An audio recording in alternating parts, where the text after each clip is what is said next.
Hi, everybody. It's me, Corey T, and today we're going to have a conversation with Caleb, who I've got back on the channel. And I think this is going to go on his channel as well. So, hello, Mhm. Caleb's followers. Today, we're going to talk about the missing key when it comes to manifesting a specific person. And so, this is going to be really, really interesting. And it's all about what we've been talking about just before we started pressing recording, press record Mhm. was attachment styles, and really understanding that inner child within so that you can parent yourself in a way that's going to change the narrative of how you've been responding when it comes to relationships. So Caleb, do you want to tell us a Yeah. bit about your experience with this and what Yeah. So definitely, when it comes to manifesting anything, but especially a specific person relationship, for a lot of people, not everyone, because some people are subconsciously competent in the area of love, but not everyone, they have an attachment style that they're unaware of that plays out. And me personally, in my own life, my attachment style it has a couple of different names. Its main name is called disorganized attachment, but it's also known as fearful avoidant. So I grew up with a mother who was very depressed and extremely bipolar. And so a fearful avoidant person or child who develops that attachment style, that personality, learns to crave love and affection and approval like any child, but at the same time is just as equally scared, if not more terrified of love, because the source of love you're supposed to be getting it from is terrifying you and terrorizing you. also the And source of so, pain, isn't it? oh yeah, lots of pains associated with love, and it's all at the subconscious level. Yeah. So a lot of people, they don't realize the missing key or the missing component for manifesting a specific person, especially if there's someone who has an attachment style that's playing out, is inner child work. But it's taking the inner child work one step further, and it's learning how to reparent yourself. Yeah. And a lot of people don't understand that because at the subconscious level, they're still operating as that child in the relationship, trying to resolve these wounds through the SP. Yeah. But that's an ineffective strategy built in childhood. It got you to where you are now. It's not going to get you to where you want Yeah, to because be. if you think about it, basically, when we're children, when we're young, and I've talked about this a lot before, I think on other videos as well, but maybe not as clearly as this, Mhm. it's when we're young, we are literally hardwired. From the minute we're born, we're hardwired to find safety and security. Mhm. You see, it's a survival thing. So you're looking at the people around you on an unconscious level, a feeling sensation level, wanting to know, am I safe? Am I loved? Am I wanted? Basically, am I safe? And we're looking initially at our parents to feed that back to us because we haven't yet Uh-huh. learned to do that ourselves. So their job, our parents' job, is to do that. And then if for some reason, and many of us literally at some point in our childhood had a situation or a separation or a parent who was emotionally absent or even abusive, or lots of different situations, everybody's child is so unique, where we don't get that Mhm. reflection back that says, yes, you're safe, you're loved, you're wanted. And so we learn to keep seeking, where is the safety, where is the love, Yeah. where am I wanted? I need to feel that. So we're seeking.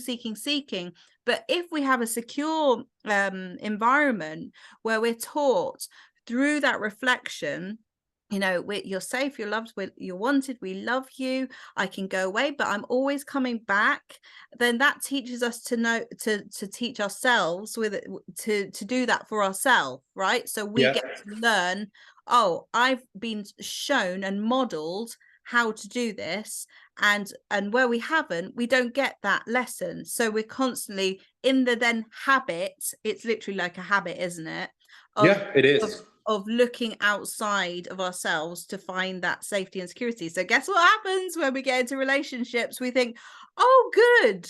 On some level, we're looking for a mum or a dad and not a Oh partner. yeah. We're, Mhm. so it's kind of like that's where that's where we get all these triggers. We're absolutely triggered as hell by these Yeah. situations, and we can all think of different millions of ways we might be triggered, but we're looking at that person to resolve it for us. Like, if they would just talk to me in a better way, if they would ring me more often, if they would buy me gifts, if they would Yeah. show up for me more, if they would do this, if they would do that, if they would marry me, if they would do anything, all of these things, then I would feel better. And so constantly what we're doing is seeking that safety and security from another And you person. know what else they're doing too? When What? they're doing that, all that they're doing is they're living in conditional love. You see, Yeah, most yeah, people think that they love their SP. Now, yeah, I'm not saying there isn't a degree to which they do, but most people don't truly unconditionally love their SP. yeah, They're only loving what they think their SP can do for them. definitely. You Oh my see, God. like, Go on, what sorry. was it? Sorry. I was gonna say, I mean, from my personal experience, lots of people know that I'm in a relationship now with a person that I was very obsessively manifesting, right? I was Yeah. very unhealthy at that time in my life, but I'm in that relationship now with that person. But honestly, looking back, did I love him? I don't think I did. I You think love the idea of him. I love the Yeah. idea of him, but guess what I've had to do? I've had to teach myself what unconditional love actually means. And Yeah. that has been a brutal, painful experience. Oh, yeah. This Oh is how I God. explain it to clients the Yeah. easiest way. I tell them conditional love is I'm going to love you to my best ability if you show up and act this way and what you can provide for me.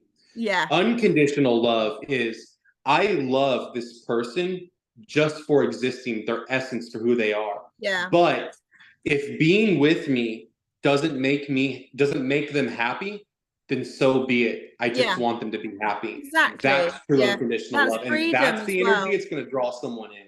That is, and that is freedom within the self. But I think the reason why it's painful, and the reason why I found it painful, and why other people might find it painful and have every bit of them clutching onto, no, but I do love him, no, but I do, or whatever, they're clutching, clutching, clutching. And for me, it was so painful to not do the thing of I'll love you if, I'll love you when, please can you change, can you adapt, can you be more what I want you to be. The reason why that's so painful is because it is a death of, I think, the ego, or a part of the self Oh, of course. Yeah. that really wants to cling on to looking Yeah. for safety outside of yourself. And so And that's, also, go on. here's a great exercise that I do with clients about this. I'm like, okay, so imagine your SP, guy or girl, doesn't matter. Imagine tomorrow they got into a horrible car accident and they became a vegetable. They couldn't speak, in a wheelchair, and you had to change their diapers for the rest of their life. You still want that relationship? Well, no, it's not what. Then that's conditional love. Yeah. Unconditional love is I just love this actual essence, this being of this person. Yeah. See what I'm saying? I'm not saying it's going to happen. We're not going to manifest that. But you know what I'm talking about is Yeah. it's really through thick and thin, right? Through Yeah. thick Yeah. and thin. Yeah. If your person was 500 pounds overweight, if they were anorexic and underweight, if they were an alcoholic, if they Yeah. were a drug user, no matter what it is, do you truly love that person, or you And just love the idea of them, the, do you the know what story, the It's storybook version, basically? definitely, and actually, it's making me think. Me and my partner had a very, very difficult time because of this sort of power struggle, ego struggle that I wasn't Hmm. quite aware of at the time. We had a really difficult time where he wasn't well in himself, I don't think, and nor was I. And we were both very, very unhappy because of, things that had happened, circumstances, and all sorts of ego-y things, right? And we were Hmm. being maybe the worst versions of ourselves. So I was looking at him absolutely not unconditionally. But what I decided to, so every part of me was like telling me to leave, to get away, to run, right? But I knew that there was something within me that I wanted to overcome. And so I decided to be like, no, stay, stay, stay, to work through this ego part of me that wanted to Hmm. judge him, criticize him, blame him, so that I could get Yep. to the part that was actually unconditional. Right. And it was such a painful brutal journey that Oh really, yeah. it was really, really painful, because the ego-y part was just like, ah, like, let's Yeah. destroy it, let's sabotage it, let's, you know, because what you do then, if you think about like relationships when they fall apart, really it's because that ego-y part of us is judging, criticizing, blaming, you know, looking at someone going, you're the reason for my unhappiness, when really that nobody, I mean, my partner could not jump into my body and make me happy or unhappy. Nope. Our emotions are our responsibility, Yeah. nobody else's. And when you know that, you kind of do have more control over the outcome of a relationship. Mhm. You know that, hang on a minute, I'm making this person responsible for my happiness here. And I know that this is my stuff. This is my job. Yeah. And then, you know, so I held my ground during this really, really, really difficult time. And I'm so glad that I did, because it released Yeah. some shit within me, basically. And Yeah. it has brought me to a new version of him, which I tell you is such a bizarre, interesting process, but it's brought me to be able to witness a new version of him, where some of that, you know, horrible layered judgment that I had over my eyes has gone away. And I'm like, oh wow, what a beautiful soul who's had a Yeah. difficult time. And like, you know, and not only, what's so interesting about this is that it's not only me that sees it, but my family, who also had Hmm. judgments about Of him as course. well. So it's like, oh wow, Yeah.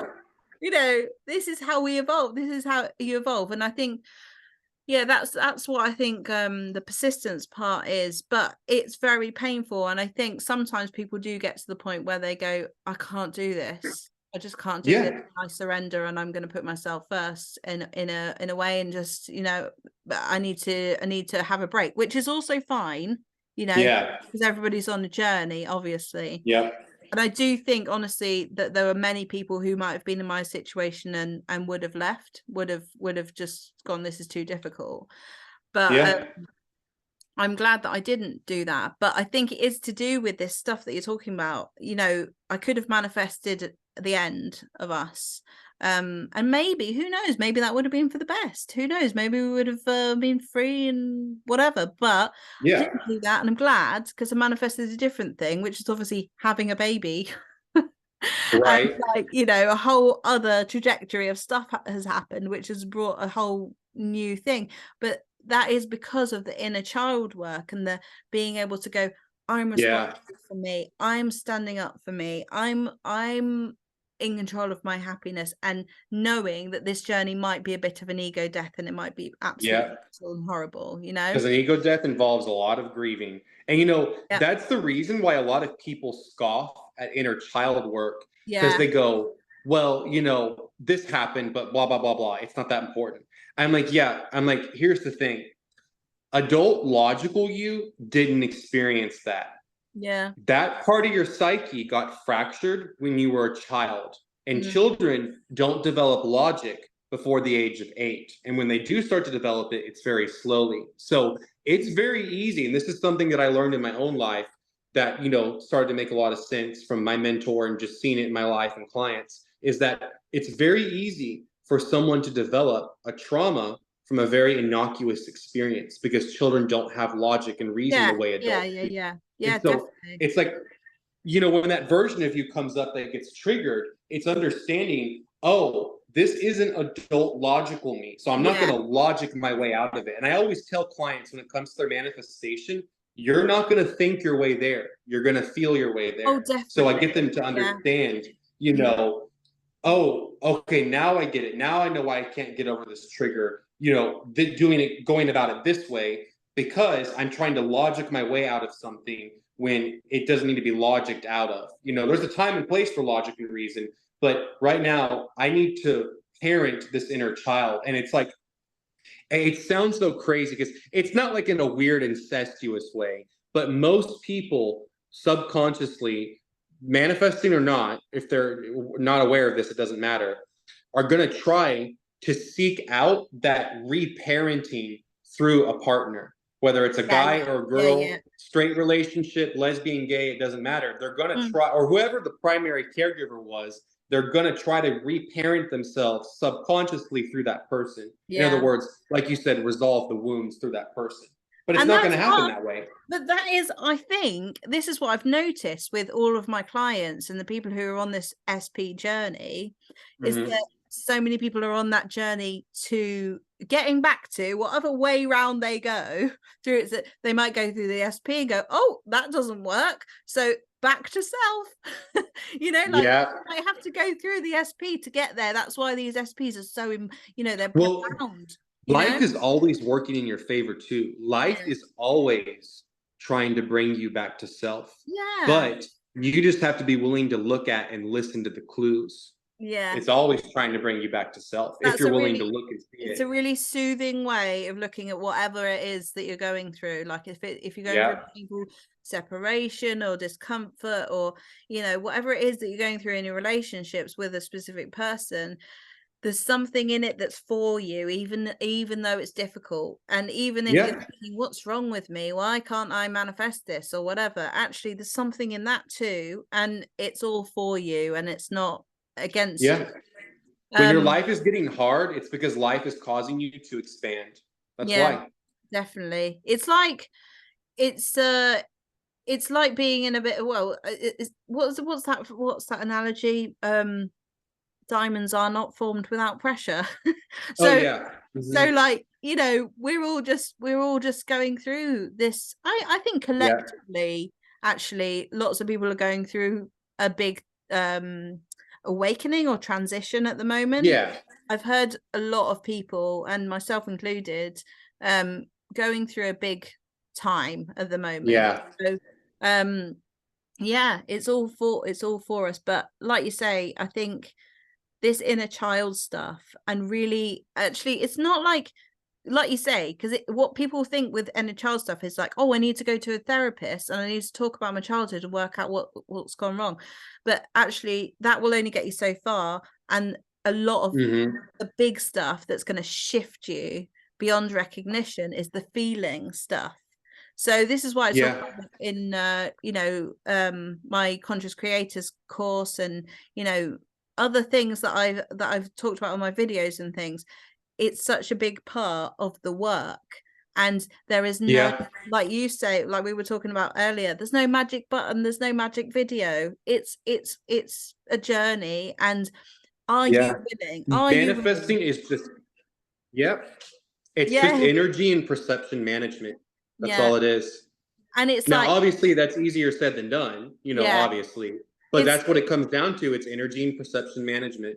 it's That's what it simple, is. but it isn't easy, because it Yeah. is like this stuff that we've been doing habitually for years and years and years, and our poor inner children who are just like, am I safe, am I loved, am I wanted? We have to just hold them and be like, Yeah. be that person, be that love that we are seeking, so that we can give the love that we want to receive, because giving love is Yeah. actually what we want to do, isn't it? Because And, talking about that safe and love, worthiness, a great way to see now, to see if you're starting to step into worthiness, which doesn't mean, because nobody's going to live in a single state 24/7. You just can't. We're still going to go through moments of grief, despair, yeah, sadness, insecurity. Everyone goes through those things.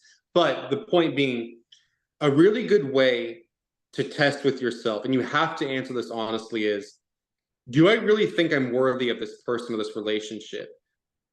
Close your eyes and look at yourself from the outside. Your life, your finances, your money, the way you look, dress, talk, act, your house. And again, just look at it and just objectively ask yourself, would I date me? Would I be interested in me? And take into account your personality too. And if the answer is no, that's okay. Nothing wrong. It just is showing you, well, wait, if I wouldn't even date myself, why would a specific person want to date me if I wouldn't even want to date myself? It's a great way to test if you can answer it honestly, because you can also answer maybe, or I think I could get there, right? Whatever your answer may be, it's a great way to test to see. It's a test that helps you release resistance. If you're yeah, like, wait, I wouldn't date myself, so why would my SP date me? Well, then you're like, well, now I don't feel so offended they haven't shown up yet, because I wouldn't even date myself. You know yeah. what I It's mean? not It's a personal.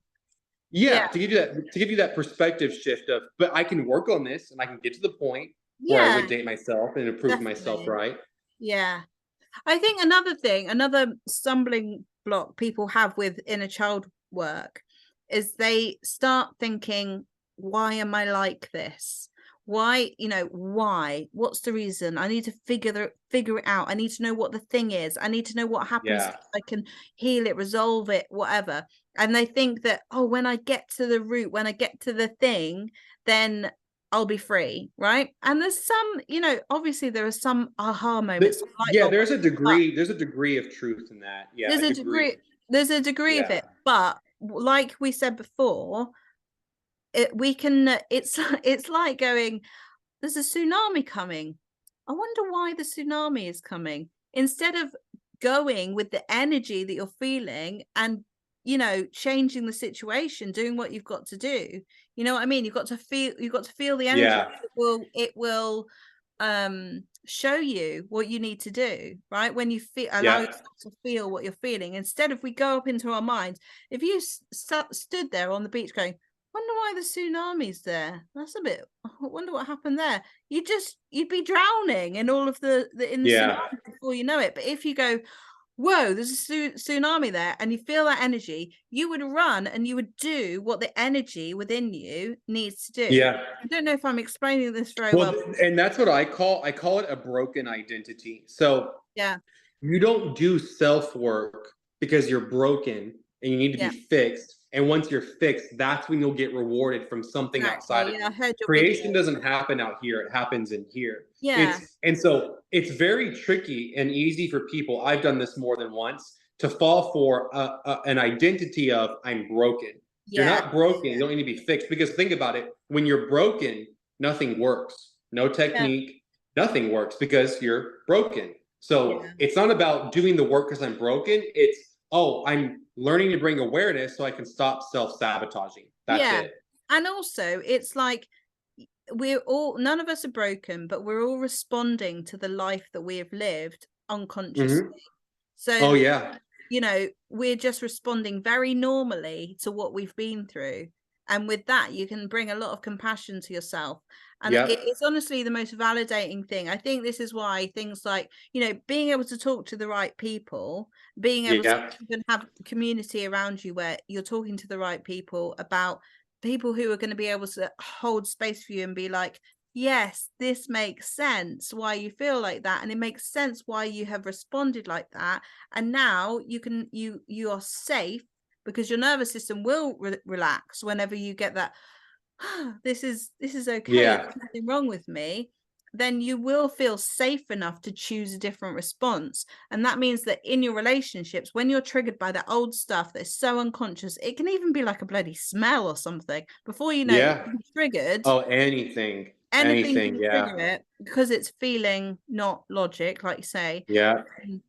you know you responded to an old story, you've behaved in that way that has made you act and be a version of you that is really just your inner child looking for safety and love Yeah. and security. And when you start to regulate yourself through these conversations, through feeling, through allowing, through letting go of that resistance and talking to your and being with your inner child, you will just have that gap where you can go, Yeah. can respond differently here. And then before you Yep. know it, the ripple effect happens and people are responding differently to you. Your SP is going to respond differently to you whenever you are Yep. responding differently to yourself. You see what I mean? Yep. And Yeah. for anyone who's also curious, just a quick bonus before we end this. So Corey was talking about, your brain pulling from those past experiences. So if anyone is wondering what a trigger is, this is what a trigger is. So your brain is an amazing storage and record keeper. Now, it can store lots of positive and great things, but the brain likes to keep the focus on the negative experiences. So what Mm. happens when you get triggered in any moment is your brain instantly, this is all like, the neurons firing, this is immediate, this doesn't take like minutes, this is instantaneous. Your brain is pulling from its Rolodex of past experiences. So it's going, okay, it's going, this current situation and this current emotional dysregulation match this past experience. Yeah. And that's what's going on right there. Your brain's pulling from it. Like you said, Yeah. anything can trigger it. Somebody chewing gum, the smell of a car, I mean, anything can just trigger it randomly. Yeah. And You that's what might your triggers are. and that's the thing with finding the root of these things, right? You might never find some of them, because imagine if like one of them is you've been triggered unconsciously by the smell of pancakes because something that happened once where your parents were arguing when your mum was cooking pancakes. you will never even consciously be able to put two and two together. Why would I be triggered by the smell of pancakes? You would not in therapy think that. You'd be more likely to go, what is going on? Why was I so triggered? Do you know All that matters is you can just regulate yourself in the moment. Regulation, yeah, that's why that's why I very often talk about nervous system regulation. But like we've said, it's not just regulate yourself, it's like, no, there are actual things and exercises that you can do to learn to regulate your nervous system, and it will change your life. You know, if you can do that, it will literally communicate differently to your inner child. Yeah. And before you see any physical changes, you're going to feel differently first, because it's the feeling that's the secret. Definitely.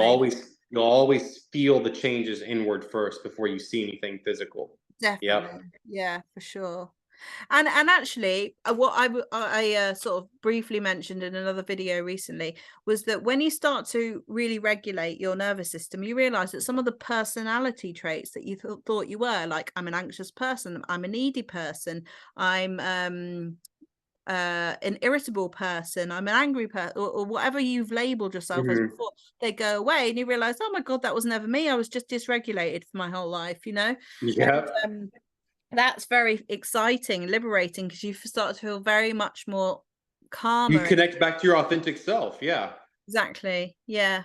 It's really, really interesting journey to go on. So wherever you are in your part of the journey, however difficult it might seem, know that it is leading you, if you choose to believe this and choose to go on this journey, that it's leading you back to yourself, and you'll be free, you know. And your SP, you can thank them for that, because without this mirror of this discomfort that you might be feeling and these beliefs that you have, you wouldn't have the awareness of what might be going on within you, you know.